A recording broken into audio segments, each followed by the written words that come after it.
So, when it comes to the ULEZ cameras, not many people like them. I mean, you can see on screen now that tensions are pretty high. But I actually found two very interesting maps today, and they really do sum everything up when it comes to ULEZ.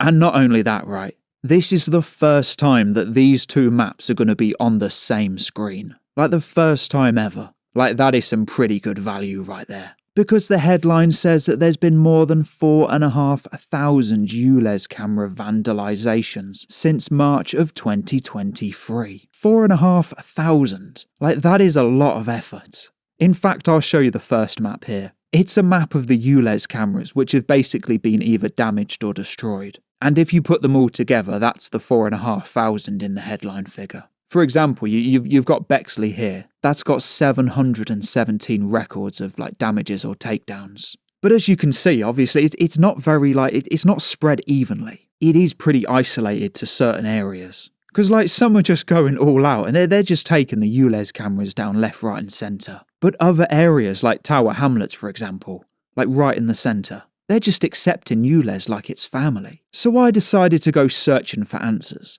You know, like for example, like why some areas have like genuinely zero. And then you've got other areas in the 600s to 700s. Like that is a pretty big difference. Well, that brings us on to this map here. It's the result of the 2024 London elections. I mean, it genuinely speaks for itself. Like I even had to double check just to make sure I didn't just Google the exact same thing. But it turns out, no, it's not the same map. It was absolutely correct. Because like you can see, it is almost identical, just like depending on where people live and how they vote. Because areas that voted for Sadiq, there's almost no action when it comes to these ULEZ cameras. But areas that voted for the Conservatives, well, that is really where the bulk of everything is. But like I said, I can't actually see this anywhere. Like I can't actually see where people have put these two maps together. So it really is the first time that they're meeting side by side. Like, this is some historical stuff that you're witnessing here. But like I said, right, to some people this might seem obvious. But to see it laid out like this,